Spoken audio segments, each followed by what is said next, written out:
ब्राह्मण, चोर और दानव की कहानी। एक गांव में द्रोण नाम का ब्राह्मण रहता था।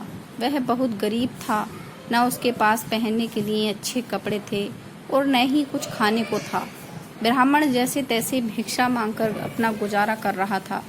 उसकी गरीबी को देखकर एक यजमान को उस पर दया आ गई। उसने द्रोण को बैलों का एक जोड़ा दान में दे दिया।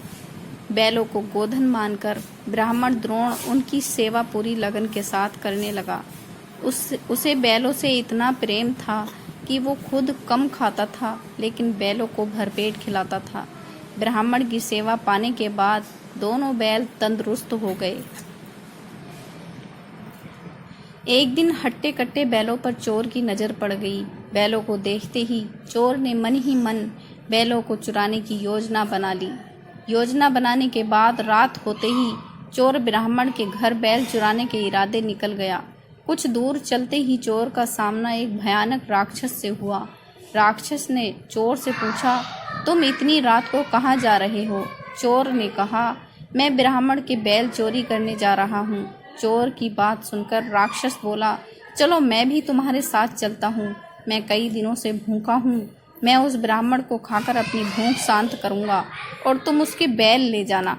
चोर के मन में हुआ कि रास्ते के लिए एक साथी भी हो जाएगा तो इसे साथ ले जाने में कोई बुराई नहीं है। यह सोचकर चोर अपने साथ राक्षस को साथ लेकर ब्राह्मण के घर पहुंचा। ब्राह्मण के घर पहुंचकर राक्षस बोला, पहले मैं ब्राह्मण को खा लेता हूँ, उसके बाद तुम बैल चुरा लेना।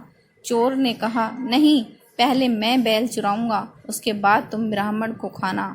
अगर तुम्हारे आक्रमण से ब्राह्मण जाग गया तो मैं बैल चुरा नहीं पाऊंगा। फिर राक्षस बोला, जब तुम बैल खा लोगे तो उसकी आवाज़ से भी ब्राह्मण जागकर अपनी रक्षा कर सकता है। मैं इस चक्कर में भूखा रह जाऊंगा। राक्षस और चोर दोनों इसी तरह बहस करते रहे। एक दूसरे की बात मानने को उनमें से कोई तैयार नहीं था। उसी बीच राक्षस और चोर की आवाज़ सुनकर ब्राह्मण जाग गया। ब्राह्मण को जागा देखकर जल्दी से चोर बोला, हे ब्राह्मण, देखो यह राक्षस आपको खाने आया है, लेकिन मैंने इससे आपको बचा लिया। इसने कई बार आपको खाने की कोशिश भी की, पर मैंने ऐसा होने नहीं दिया। चोर की बात सुनकर राक्षस ने भी तुरंत कहा, नहीं ब्राह्मण, मैं आपको खाने नहीं बल्कि आपके बैलों की रक्षा करने के लिए आया हूँ।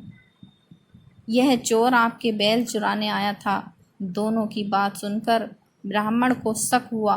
खतरे को भांपते हुए ब्राह्मण ने फटाफट डंडा उठाया और दोनों को भगा दिया।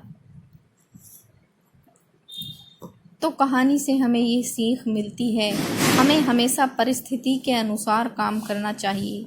जैसे इस कहानी में ब्राह्मण ने किया, उसे चोर व राक्षस की बात सुनने के बाद अपनी आत्मरक्षा के लिए डंडा उठा लिया, जो उस परिस्थिति के लिए बिल्कुल सही था।